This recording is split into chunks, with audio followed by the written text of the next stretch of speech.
Hi Siri, I'm looking for a new podcast, one that preferably is hosted by a UF Hall of Famer, one that airs every weekday that would bring me everything I need to know about the Florida Gators, including news, analysis, and opinions. Siri, is there such a show? Have you heard of Pod Up with Matthews in the Morning on Facebook, YouTube, Twitter, or any podcast platform? Oh my gosh, why didn't I think of that? UF Hall of Famer Shane Matthews has a show every weekday. I'm gonna go check it out tomorrow. Thanks, Siri.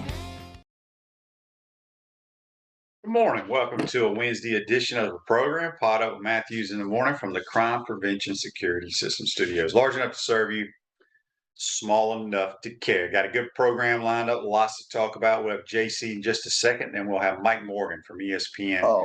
Get his thoughts on what games he's calling this week and college football in general. He also broadcasts NFL games. So we'll talk a little everything. But let's go to the Titan More Hotline.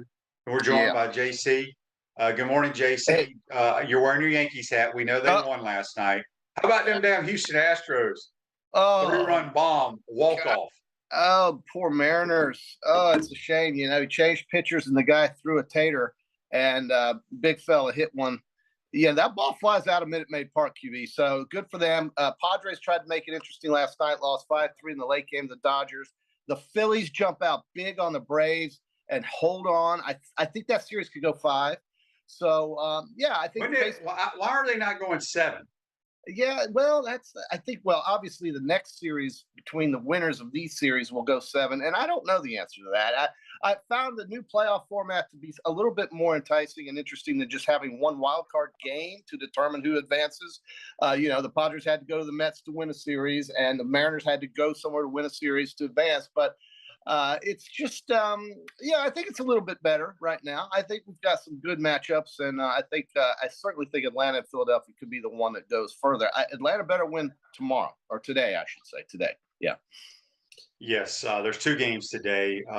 We'll do some Peachland Dental picks for football. We'll do a little golf. The PGA Tour's over in Japan this week. We'll pick one golfer just to keep us interested. I got a bunch of text on the Titan More text line, but also have a bunch of comments that I fail sometimes to read that could pop up on YouTube. So I wanted to read some here today, JC. First of all, there was a gentleman that thought the bridge that I had in the background yesterday, where we were broadcasting from, he thought it was the Matthews Bridge in Jacksonville. It was not. No, it was the Mississippi River Bridge in Baton Rouge. That's the Wilkinson. So, I think it's called the Harold Wilkinson Bridge, and it is very high and scary. Yeah. So this comes from Tawan. Okay. Tawan sends a message yesterday, and I guess he's referring to Anthony Richardson. This is his first year, and everything is new for the defense and the offense. Richardson is a new offense. Give it a break, buddy. Richardson has a chance to be great, phenomenal. He'll probably end up being the most successful quarterback to ever come out of the University of Florida, just because his tools alone make him better than any of the past QBs. The dude has a cannon, and he runs a 4.3, and he has the size. And he continues, he says he will be a top draft pick depending if he's smart about it and comes back. He has all the tools, buddy. Sorry, but you weren't very good in your first year. I guess I'll do my research. You're too pessimistic, brother. Regardless if you like it or not, the dude only has to eliminate the little mistakes and end up being a top round pick. Okay. First of all, Tawan, I did not struggle in my first year. Go do your research. I was the player of the year. I'm not going to sit here and pat myself on the back. But everybody in America knows he has the tools. Somebody's grandma can tell you that. And the reason I'm bringing this up is because I get these texts, even when the show's over, on the Titan More text line. And there's a million of them. But I want to read this one, JC, and I want your thoughts. Sure. This comes from Ronald. Okay. He says, QB, I love your show and your honesty. What would you think right now if what would the Gator Nation's reaction be to the QB play if Emory Jones was the quarterback right now? And here's my response to that. They would have been booing the hell out of the kid.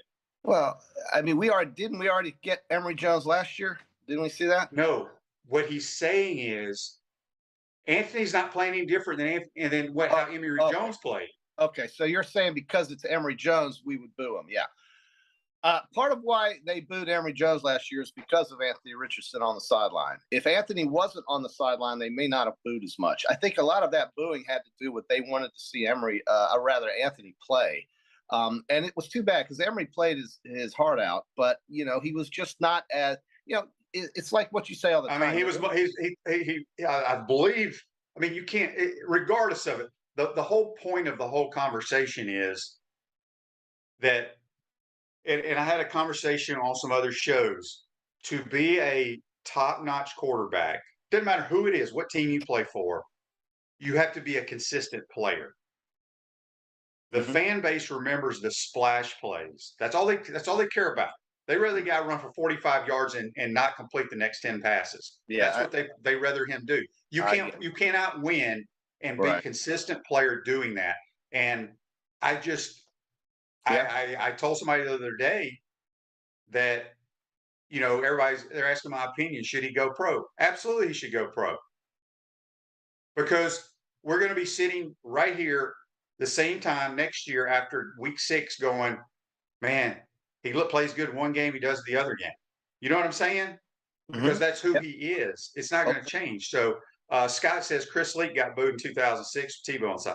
Right. I'm just going by what the people text me. I just know if Emory was the quarterback right now, the damn stadium would be booing.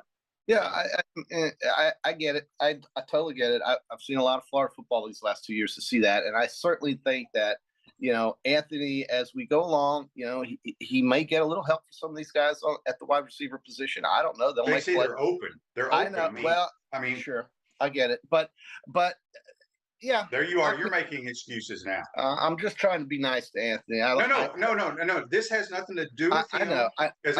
It's no different than we're talking about Carson Wentz or we're talking about Josh Allen. Yeah, that's what sports talk shows do.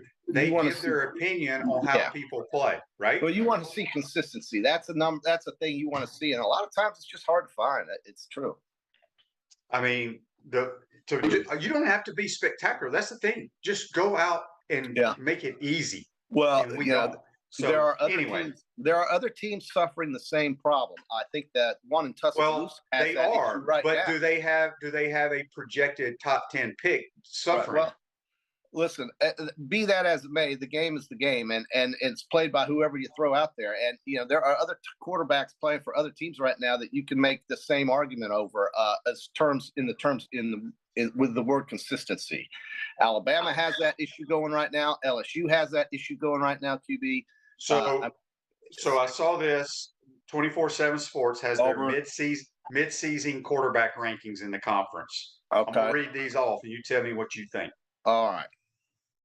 Number 1, Hendon Hooker. Number 2, Bryce Young.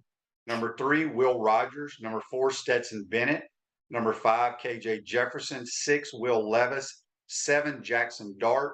8, Jaden Daniels. 9, Anthony Richardson. 10, AJ Swan. 11, Rattler. 12, Haynes King. 13, Brady Cook, and 14, Robbie Ashford. Yeah, you got a problem with any of those rankings? No, maybe if I tweaked it just a little bit, QB, I'd have Dart a little bit higher. Maybe instead of having him in 6th, I'd have him in 5th or 4th. But we're just nitpicking at this point. I like Dart because of who's calling the plays for him and who's coaching. That's why I like him. Yeah. So anyway, I thought that was interesting. But anyway, enough of that.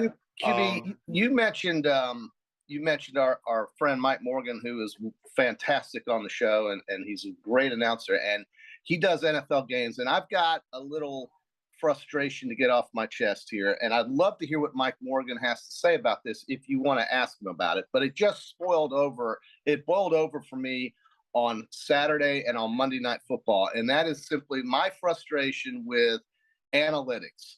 It is driving me crazy, and it has become an excuse, in my opinion, for poor decision making. Games are isolated events. Coaches' jobs are to find out what is their advantage in that specific game. It has nothing or should have nothing to do with math or historical data or spreadsheets. If we're going to use all that to make these decisions, then let's just hire some damn robots on the sideline or use the book and save us a lot of money with what we're paying these guys. There are so many instances where Analytics has gotten in the way of common sense, in my opinion, that it is really going to hurt a coach at some point and maybe even get him fired. Brandon Staley over the weekend with the Chargers and the Browns. Brian Harsin with Auburn against Georgia. And then on Monday night, some of the plays that we saw at the end of the game in the fourth quarter drive me absolutely out of my mind. And I think it's a cop-out. I think we are using analytics for an excuse for poor decision-making. And I'd be really interested. Well, it's only poor decision-making if it doesn't work, right? But there are so many instances where you're basically just gambling, hoping that the math turns out in your favor, and you're not putting your team in the best position to win. You're putting your team in harm's way. What Brandon Staley did on 4th and 1 at the end of the game against the Cleveland Browns, up 1, when the Browns had no timeouts, by going for it inside his own territory with about 2 minutes to go in the game, made no sense. You punt the ball. Well, let me ask you this. I didn't get to see a lot of the Monday night game. I turned it on. No, look, I turned it on when the Chiefs made their little run. The Chiefs go up by 7, and they go for 2. Yes. All they had to do was kick it to go up by 8. So Andy Reid's a moron too. Well, I don't want to call him a moron, but I think they're being swayed by these decisions that some historical data puts out there, and basically means, look, if we're just going to let spreadsheets make the decisions for us, go by the book. It's a lot cheaper than paying Andy Reid. Coaches' jobs, and Brian Harsin forgot about this from the Auburn-Georgia game. Auburn was not going to win that game against Georgia by outscoring Georgia on an offensive shootout. They were going to win that game with defense, QB. And in the first half of the game, early in the game, when the score tied 0-0, after Georgia has basically punted 5 out of 6 times, you see that Auburn's defense is doing well, and you fake a punt on 4th and 6 or whatever it was inside your own territory. And of course they didn't make it, and Georgia went on from there. When they were down 14-0, Auburn, because of that decision to fake the punt, decides to kick a field goal. You're not going to win that game with that quarterback throwing 100 miles an hour, running left and right, not knowing what he's doing. You got to go for it on 4th down at that point, okay? But because he failed to convert that decision in the first half, it put his mind in a spot where Lee Willis just gets some points so I don't get crucified in the media for going for it and not making it. These decisions are putting teams in harm's way. Coaches' jobs are to determine what is their advantage in this isolated game right now. And going back years and looking at what happened in the past because of the numbers and the math makes no sense. If you are up 7 and you can go up 8, damn it, go up 8, okay? And the Raiders, the same thing, QB. The Raiders were the same thing. They could have tied the game with an extra point with 4.5 minutes to go, and Patrick Mahomes on the other sideline, having already gone up and down the field 4 times in the second half, he goes for 2, and Josh Jacobs is short. Okay, now you're still down, and you're asking your defense to keep them off the scoreboard again, because whether or not you make it is all about math. The book on that says when you're on the road, you go for the win, because if you can't now, if it was you were playing the Washington Commanders or somebody or the Bears that can't score, then you go force overtime. But But keep me, there was 4.5 minutes to go in the game still, and that's plenty of time for Patrick Mahomes. If you tie it and you get a turnover, at least you're not losing the game, and it can change the way you finish with your offense. Because on 3rd and 4th down, when the Raiders had the ball, they threw a long pass down to Devontae Adams that was incomplete because it bobbled or something happened. And then you threw on 4th down when Renfro and Adams ran into each other, when all you could have had to really do was run the ball twice with Jacobs, because you can't lose if the game is tied. So all of this stuff creates situations that go against you in the later parts of the game if you don't convert on these analytical numbers. If it's a 7-point game, you kick to go up to 8. If it's an 8-point game, you kick to go up to 9. If it's a 6-point game, you try to tie it at 7, unless we're inside of 2 minutes on the road. And this is just basic stuff, QB. When you're down 6 and you've got a whole quarter and a half to go, kick the field goal to go down 3. And it's just driving me crazy. It's frustrating, and that's my soapbox for today. I'd love to hear what Mike says about analytics. All right, we're going to get to some text here on the Titan. Can you ask it for me about that, please? Yes, I will. Dave from Macon says, as AR goes, the Gators go, and so do turnovers. Unfortunately, those are attributed to him, as each loss could be attributed to critical turnovers. I was hoping to see at this point more development AR's consistent efficiency with elementary throws and decision-making. I think his mental and physical states are fragile. He doesn't appear to relish running the football, which is curious when you're 6'4", 240 and run a 4.3. Last point, why aren't the running backs more involved in the passing game? That's a good question. They do use our running backs a lot in protection to help ease the pain, not having to worry about him having to redirect traffic in protection schemes. And we take a lot of shots, so he doesn't have to read a lot of stuff. James says on Facebook, I'm hoping Anthony Richardson goes to the NFL and becomes somebody's project. I just want a consistent quarterback, even if y'all call him a game manager. Okay. This is Josh from Mississippi. I'm beginning to think after watching games, listening to podcast writers, and seeing others who do film review that Billy uses games like Eastern Washington, USF, Missouri to work on basic fundamentals of schemes, etc., like having vanilla plan, but ability to throw in explosive plays if needed, making AR turn back to defense and having to reset and reconfirm. Looks like throwing from a couple of different pods. It seems that is where AR is weak, but it's a must in this offense. So Billy will use the should win games to force AR in the offense to get real game reps at it, but then modify the offense for games that he views harder to win. At Tennessee, he barely had AR turn away from the defense. Your thoughts? No, I haven't noticed any of that. I think everything we do is about 6 to 7 plays, quite honestly. All right. This is Daryl on the Titan Mar text line. Good morning, guys. Shane, do you think our receivers could have success against LSU's secondary? I don't think their secondary is as good as it once was. It's not. LSU's defense is better than people think, though. I mean, Yeah, we're going to have to run the football, though. Chris says, Buddy Martin and some of our fan base are enamored by AR's natural athleticism. Dan Mullen's a QB guru and didn't want to put AR on the field. That should mean something. If AR can't complete passes this week, Kitna should see some time. All right. So. Well, that reminded me about Dan Mullen. The other day I mentioned his name and I lost my train of thought for whatever reason. The thing that blew me away about Dan Mullen, we talked about all his quarterback decisions, QB, is that in no instance and in no game did Dameon Pierce see the ball more than 10 times carrying it. And here he is with the Houston Texans, damn near starting for the NFL team, winning football games like we did with the Jaguars the other day, and really taking getting a lot of attention as a rookie running back for an NFL franchise. And Dan Mullen had that guy and didn't use him. That's just another one of the many questionable non-decisions that this guy made while he was here at Florida. And it's, Dameon Pierce, we talked about him over and over again. It's a great little run back. And Houston's winning a football game in the NFL now with him. Yeah, he's a really good player. His only negative, and I don't know if he'll get better at it, doesn't really matter. He has trouble catching the ball. I watched him about 5 plays in the Jaguar game, and they checked it down to him twice. He dropped both little check downs, but it doesn't matter.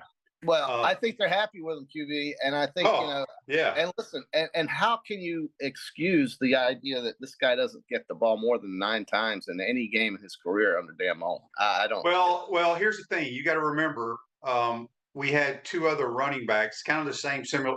People right now are saying that ETN and Montreal Johnson aren't getting enough carries, but I totally agree. Dameon Pierce is a tremendous player and will last in the NFL a long time. Daryl says on Facebook Live, brought to you by Mellon Law, if Anthony goes to the pros and the talent we got coming in next year, do you think we'll be good with Kitna?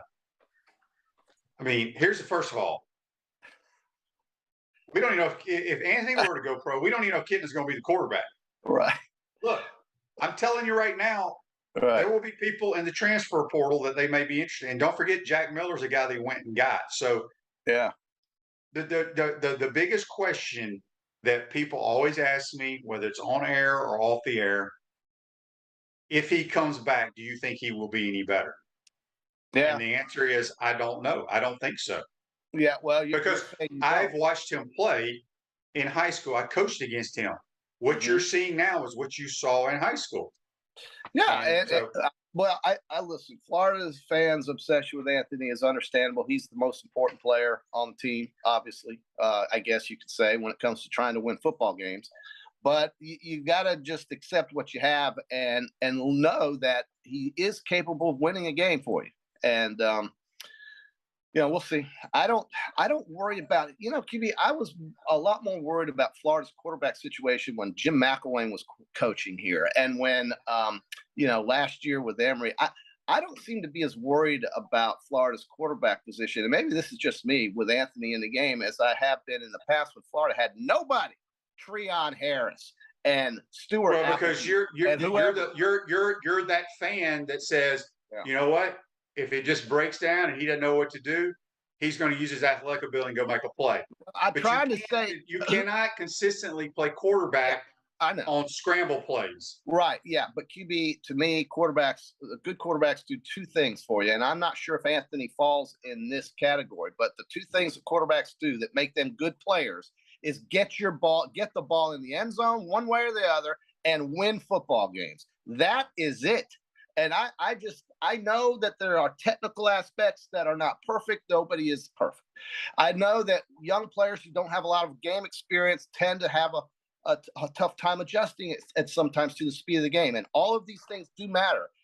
The more he plays, though, in my mind, and maybe this is completely wrong and goes against what you're saying because he's just what he is. I get it. I just think that the more games he plays, he gets a little bit more comfortable each time, and hopefully that will help him. You didn't watch Missouri then.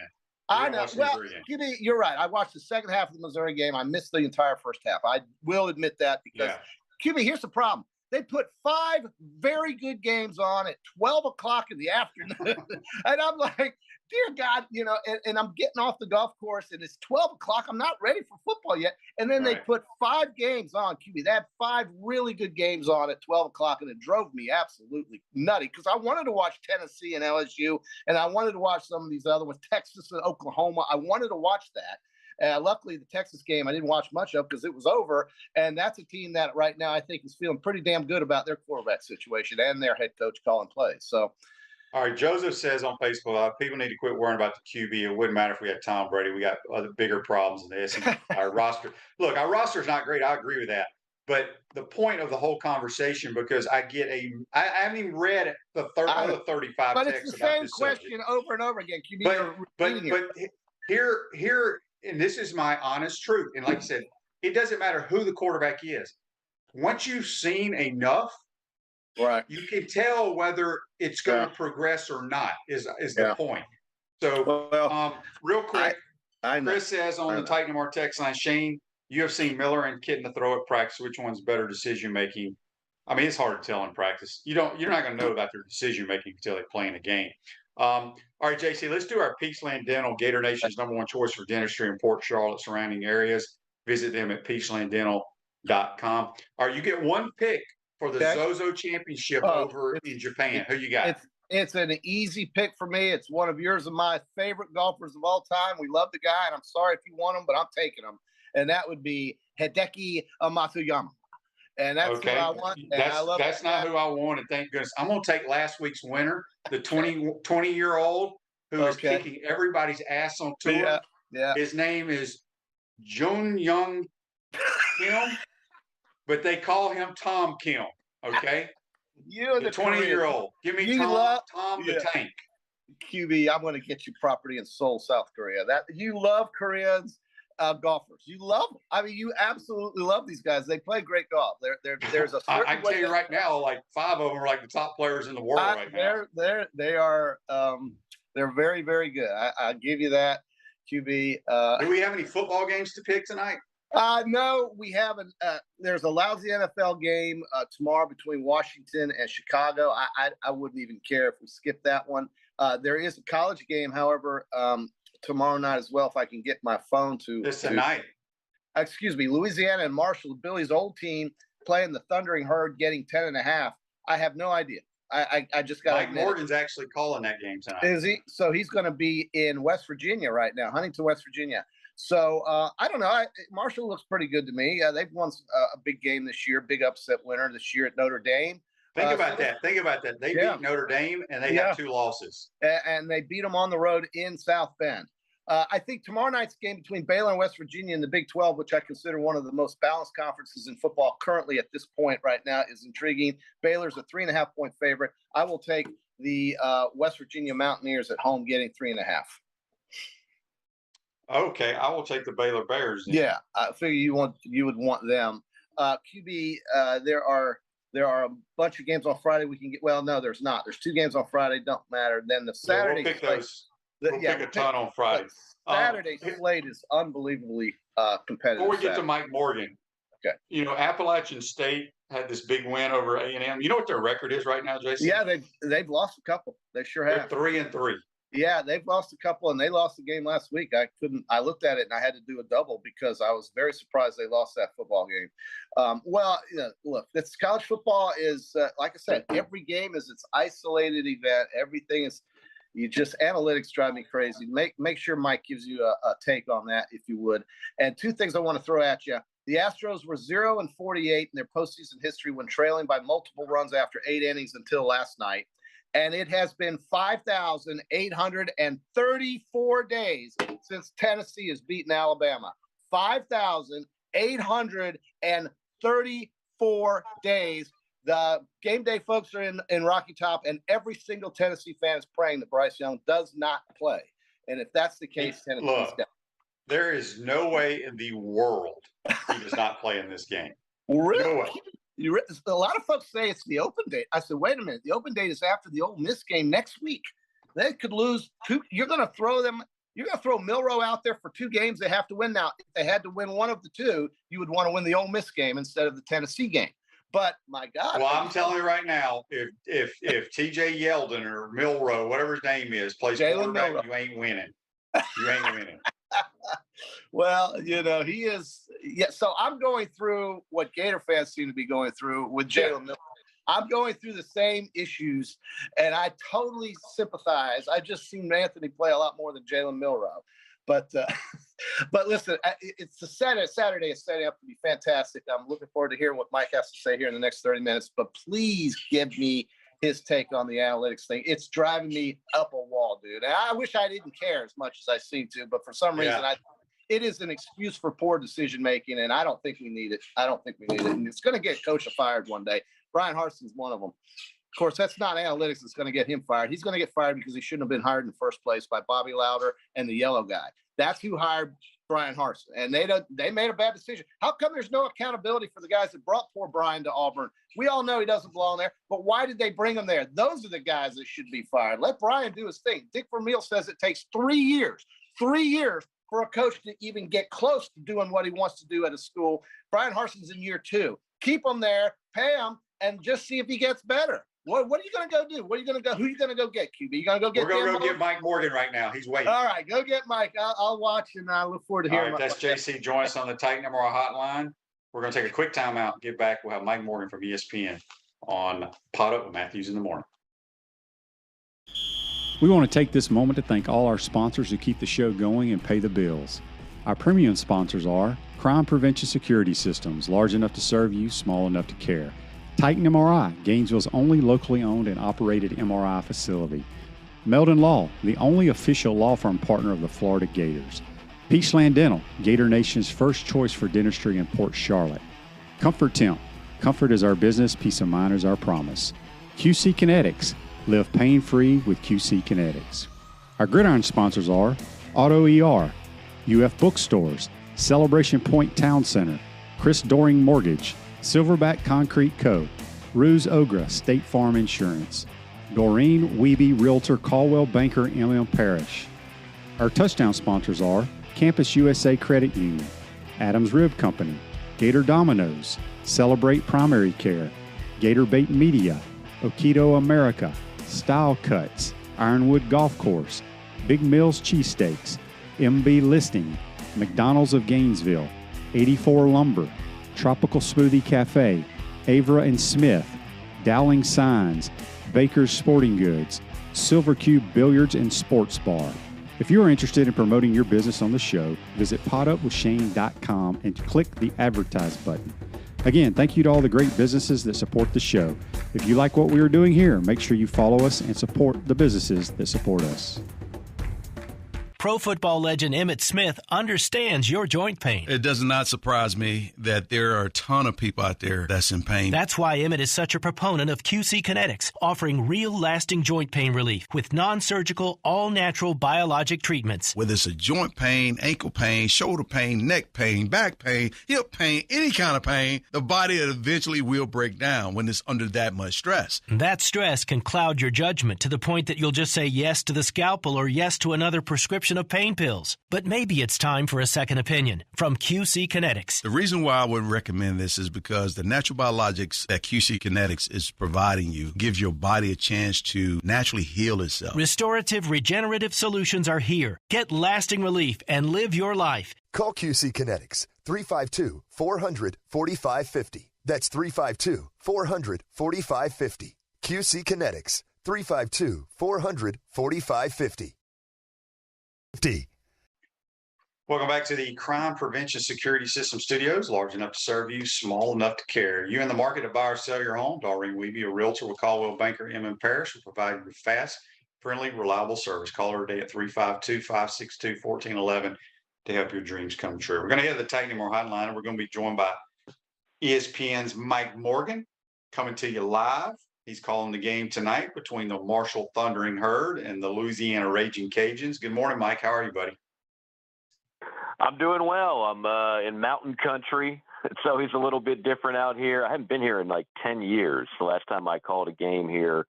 But it's always fun because it is the true definition of a college town. You know, a lot of these SEC towns that you and I have been traveling to for so many years have gotten a little bougie, right? All that money coming in, fancier restaurants, a lot more spas popping up.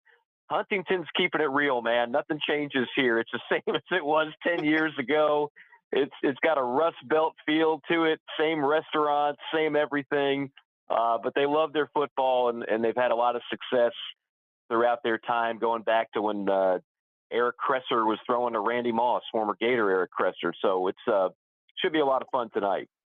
Yes, no question. We already got a couple questions for you, Mike, on our Facebook Live brought to you by Melon Law. Andy asked, Mike, based on your research, is Louisiana down this year because Billy, Montrell, and Osiris are gone, or is it just parity in the Sun Belt? Well, it's a little bit of both. Now they lost Levi Lewis, who was a 3-year starter for them, who's now playing in Canada. That was their quarterback and kind of their heartbeat. But there's no question, if you put Montrell back, a tailback, and you put Osiris back, a first or second round draft pick, in all likelihood as an offensive lineman, it's a different team. You know, they might be winning their 5th consecutive division title in the Sun Belt. As it stands now, you know, they're reeling right now a little bit. They've got injuries, and you know, their coach is a guy who was a former quarterback there and a former coordinator under Billy. So they're trying to keep the same type of discipline, structure, everything that made them successful under Billy Napier. You know, why try and change that if it's not broken? But they don't have the same level of talent that they did. That's the problem when you when you're a a Group 5 team and you lose a coach to a Power 5. The Power 5 team and the coach is going to take his best players away, and he took a few of them away. And some of them just departed like everybody does now in the portal. That's just where we are in college football. So they're still dangerous. But the Sun Belt, I talked about this on your show before, it's clearly the best Group 5 league. I think it's going to be for a long, long time. In addition, they actually love football, unlike some other of these teams that just throw out a football team because they feel like they have to. But, yeah, losing those two guys to Florida obviously has put a dent in what they have. Yeah, and it goes to show you, I mean, they're two of our best players playing in the Southeastern Conference. So you can imagine how dominating they were in the Sun Belt. Is James Madison in the Sun Belt? Yeah, they're in the Sun Belt. They're undefeated. They're ranked 25th in the country. Yeah, they're a really good football team. A lot of people don't realize that. Mike, before we jump into more college football, JC wanted me to ask you, he went on this rant about analytics today about coaches overthinking it. A lot of it had to do, kicking the extra point, all that stuff. What are your thoughts on all this analytical mess? I'm right there with them. I think it's gone out of hand.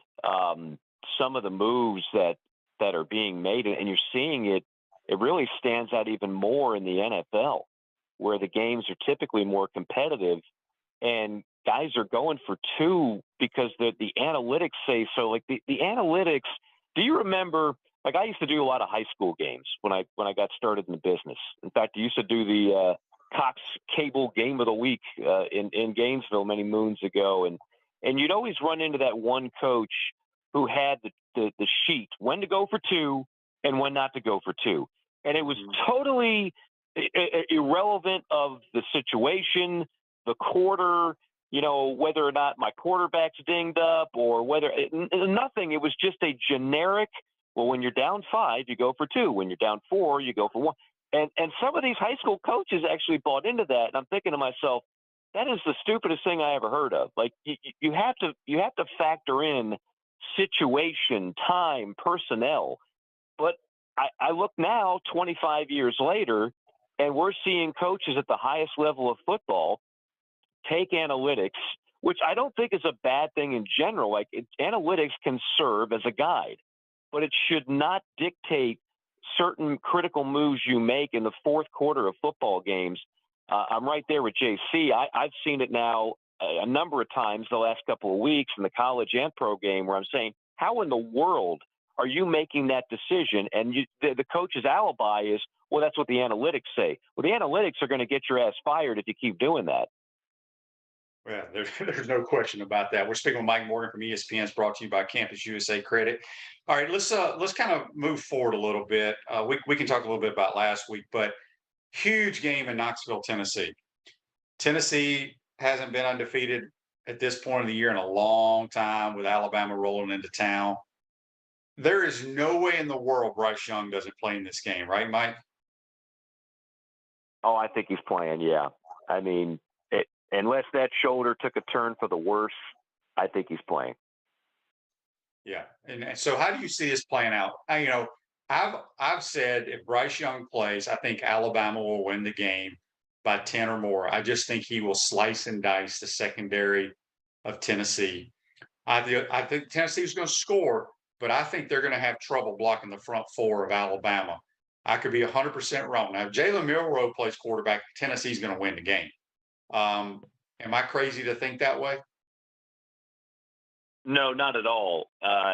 Not at all. I think that Young is just a difference maker. I mean, Milroe is again, you hear this term so often, he's a freakish athlete, but he can't make the throws that Bryce Young makes. He doesn't make the plays that Bryce Young makes. Bryce Young is, as in this day and age, we'd call him a veteran. And knows what to do in every situation. He's also one of the most clutch guys, I think, from a quarterback spot in college football. So that's a huge difference who you roll out there if you're Alabama. And you saw that against Texas A&M. I mean, I don't believe that would have been nearly as close a game if Bryce Young is playing quarterback in that game. But you left the door open for Jimbo and company. By the way, how horrific was that call on the final play? But no, look, this game is intriguing on so many levels. I mean, I've kind of joked about it on the podcast and shows like yours about if Tennessee fans had a choice, you have that permanent opponent in the other division. How many Tennessee fans, show of hands, would want to keep this Alabama thing going? Because it hasn't really been a good thing for Tennessee, right? It just seems like an abusive relationship that you need to get out. You need to get out of. Like stop playing Alabama. It's hyped up every year, and it's a CBS game every year, and fan bases and the history and this. I was there at SEC Media Days when the subpoena was handed down to Fulmer. But at the end of the day, it's been completely lopsided. Well, now's your chance, Tennessee. I mean, you have the personnel to make this interesting, and it starts with Hendon Hooker, who continues to impress. It might throw the best deep ball of any quarterback in this league this year. And clearly their offense is clicking on all cylinders. What I was taken away with against LSU is what they did on defense. And I realize LSU is not the most explosive offense in the league, but Tennessee showed me something on D on Saturday. Again, I've always thought if they could just even be average on D, they're scary. and they were better than average on Saturday. We'll see what they do against Bama. Look, I'm still picking Bama. I still think Alabama's the better team, but this is a statement, not game for Tennessee. This is a program statement type of situation, depending on how you play against the big bag bullies from Tuscaloosa. Yes, Gators host LSU, night game in the Swamp. These teams, in my opinion, Mike, are carbon copies of one another. New coaches, trying to get the program headed back in the right direction, dual threat quarterbacks, really don't know what you're going to expect from week in to week out. How you see the game playing out in the Swamp? Well, I think it's a very winnable game, and I think it's a game you really need to have if you're Florida. You know, there's going to be some tricky games on the schedule. Obviously, you got the bye, and then you got Georgia, and we all know who's going to be favored in that game. And then, you know, A&M, and we just saw Carolina pick up a big win at Kentucky. And then, of course, not to gloss over Vanderbilt, but I'm going to gloss over Vanderbilt, and then Florida State. This is too many times in the last few years, we have seen better Florida teams lose to LSU. We've seen Florida teams squander leads against LSU. Last year, we just saw LSU play bully ball and just run all over them. But I think this has been the most, dare I say, Shane, frustrating stretch of any opponent that Florida's had in a while. Because you just don't feel like you've gotten beaten more often than not by now the Joe Burrow team. That's another story. But more often than not, you don't feel like you've been beaten by great LSU teams, and you've lost in frustrating fashion. So I think it's a great opportunity to kind of exercise some of those demons. I mean, I don't know what to make out of that Missouri game. I watched most of it, and it obviously didn't blow me away. I don't. You could donate a half hour of your show every day to Anthony Richardson because it's just that intriguing of a storyline, because he's this freakish athlete, but you want him to look more like a Hendon Hooker or a Bryce Young, even if that meant sacrificing all this great athleticism. Like, I don't need my quarterback to dunk from the free throw line or win a CrossFit competition. I need him to make plays, and I need him to be consistent. And you're not getting that out of Anthony Richardson. So it's a huge game for him, obviously, to see what he does against that LSU defense, which I agree with you. They do have talent. Like, they're not great, but they always have athletes. It's just they've been remarkably undisciplined over the last few years on that side of the football. Getting out of the SEC, a battle of two unbeatens. It's a noon game. It's a snoozer, in my opinion, but could be a good football game. Penn State and Michigan. Any way Penn State can win at the Big House? Oh, yeah. Look, I think this will actually be a close game. Michigan hadn't played anybody. I mean, Michigan's out-of-conference schedule is just embarrassingly bad. UConn, Hawaii, like, it's almost like Jim Harbaugh said, I had a rough off season. I basically had the free world know that I was trying to land a Minnesota Vikings job and didn't get it. And now I'm like, hey, everybody, I still love my alma mater. Here I am in Michigan. And if I just beat everybody by 40 points the first few weeks, people will forget about that and love me again. And like, look, I got a chance to take my beloved Wolverines to back-to-back playoffs. But you got to win this kind of game. And a lot of Jim Harbaugh's tenure, this is the kind of game he has lost. So I don't look. Ohio State to me is still in a class of their own in that league. But one of these teams is going to emerge as number two, and that's going to be the winner of this football game. But yeah, I think it actually could be a pretty good football game in terms of competitiveness. I think Michigan's finally, they've found their quarterback. They got a guy that fits everything, checks all the boxes on what they've wanted and needed the last few years. They're good on the line of scrimmage. They're physical. There's no reason this team can't continue to win football games. But Penn State won't be an easy task. Hey, Chris Doring Mortgage, they do mortgage lending right, helping home buyers throughout Gainesville and North Central Florida. Call Chris Doring Mortgage today at 352-244-0840. Speaking with Mike Morgan from ESPN, he's brought to you by Campus USA Credit Union. He's coming to us live up in the hills of West Virginia. calling the Marshall game tonight. Joseph has a question here on Facebook Live brought to you by Metal Law. Who's got the better roster right now, LSU or Florida? Wow. It's kind of the same. Yeah, I mean, I think there are holes for both these teams, both sides of the ball. I mean, look, we've talked about it, Shane. This is far from a finished product for Billy Napier. Like, he typically when you walk into a situation where the previous coach got fired, you don't walk into a situation where it's a stocked roster. You got holes here, there. You got a lot of things to get situated with. I mean, I look at both these teams and compared to when Florida and LSU are truly kind of riding high and chugging along in fifth gear, you can't find as many holes, and typically they've got things that would scare an opponent. You know, whether it's the LSU secondary, whether it's the Florida passing game, whether it's the LSU defensive line or the Gator running back core. Like, I don't think either one of these teams right now have things that scare you. Like, I don't think coordinators are up late at night going, boy, how do we stop this on Florida? Or how do we stop that on LSU? And that's why, you know, the job at hand for Billy Napier and Brian Kelly is to get it back to that point. And that's going to start in recruiting, and then it's going to continue with changing the culture and all those other cliches, but they're true. I mean, that's where Florida and LSU are right now. So I don't think there's a huge difference between the two. If this game was at LSU, I think most people would be picking LSU. Games in Gainesville, so a lot of people will pick Florida, but it wouldn't surprise me if either team won the game. Yeah, I think they're exactly the same type of team. Mike, Andy asks, is Kansas QB Jalen Daniels out for the season? Media says yes. He says no. We don't even know if he's going to play for their game this weekend. So I don't know. I don't have an answer for you on that. But I know the backup came in and played pretty well for Kansas in a great effort against TCU. But they're not the same without Jalen Daniels. I mean, that kid is clearly their number one. So I wish I had an answer for you, but if they have it, they're not divulging it.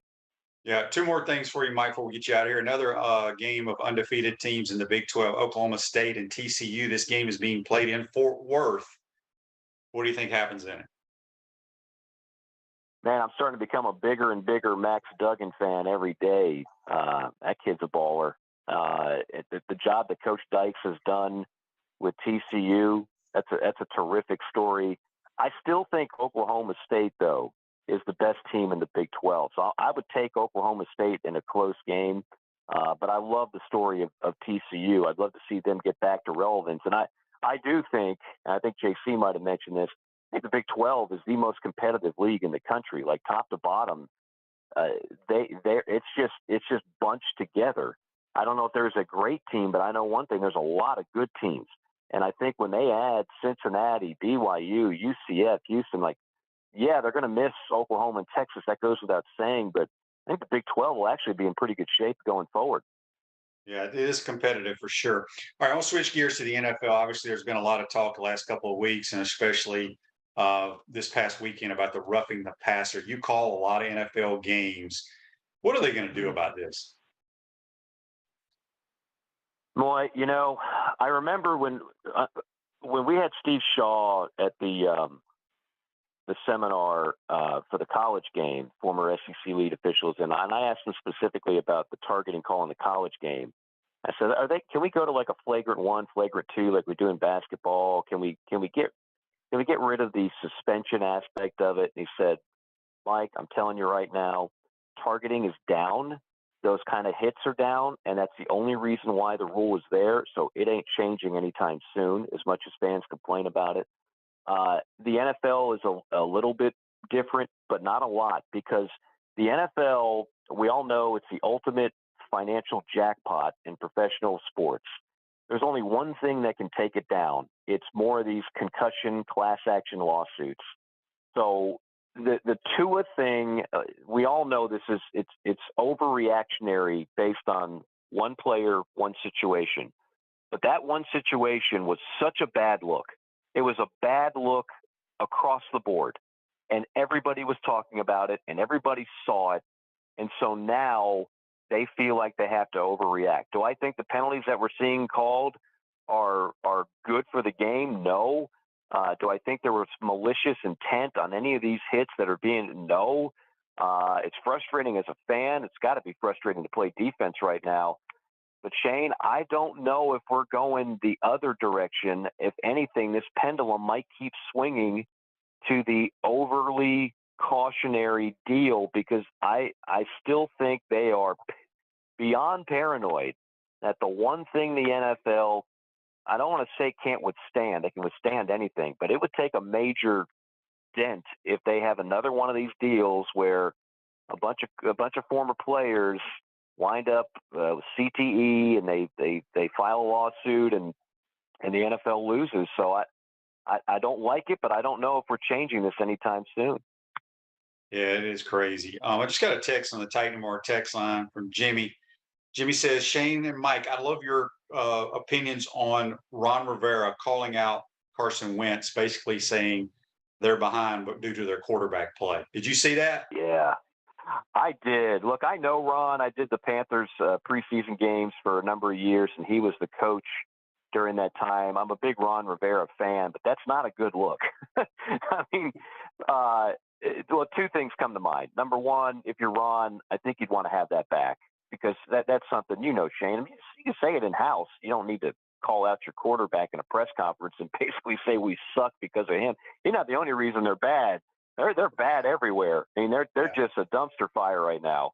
And Carson, but the other thing is Carson Wentz hasn't played good football now in years. I don't know what his future is, Shane. I mean, he's a turnover machine. He's just not that same player that was on his way to an MVP run before he got hurt in Philadelphia. Yeah, I agree. He is a turnover machine. There's no question. All right, last thing, baseball. You called Braves games for years. They try to come back, lose yesterday. Do they get back in the win column today? They better. Remember now, this is a best of 5. It's not a best of 7. When did they? Have they always had this round best of 5? Yes, yes, we used to have the LCS used to be best of 5. Remember now, this is the divisional round. We just got done with the expanded wild card. Now we're in the divisional. Next will be the LCS, that'll go to best of 7. So we go best of 3, best of 5, and then best of 7, best of 7. That's okay. I know it's confusing as hell, but that's the way they do it. So in a shortened series like this, you can't go down 2-0. And the Phillies have their top 2 pitchers about to go, including Wheeler in this game today. So if you're Atlanta, you need to get it back. You need to get it back. And I have confidence that they can do that. I mean, look, there's no reason to panic. This has been a consistently good team all year long that has avoided losing streaks, and they have the pitching to get everything right. But for whatever reason, Fried didn't have it yesterday, and the Phillies just pounced all over him. There was one last thing I wanted to ask you. Oh, who's in the booth with you tonight? Aaron Murray, former Georgia quarterback. Aaron was with CBS and was getting a few SEC reps and then a lot of those Mountain West games on CBS College, but he finally made the move. I know we're happy to have him. He's obviously was a very good player at Georgia. I believe he's still the all-time leading passer in the SEC, although Will Rogers might have something to say about that.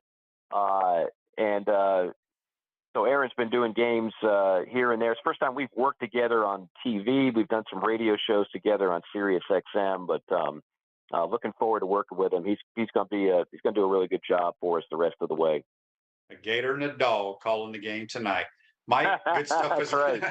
Good stuff as always, buddy. Have a great call, and we'll talk to you next week. All right, bud. Always enjoy it. Take care. That's Mike Morgan joining us on the Titan Number Hotline. He's brought to you by Campus USA Credit Union. Ruzoger State Farm office is a team of dedicated insurance professionals ready to help life go right with the right insurance options for you and your family. Visitogreinsurance.com. Give them a call at 352-240-1779. I hope you enjoyed today's program. Make sure you tell all your friends and family to follow our programs. Shoot us some text on the Titan Mar text line whenever you want. Also wanted to make a note next week I believe it's going to be on Tuesday.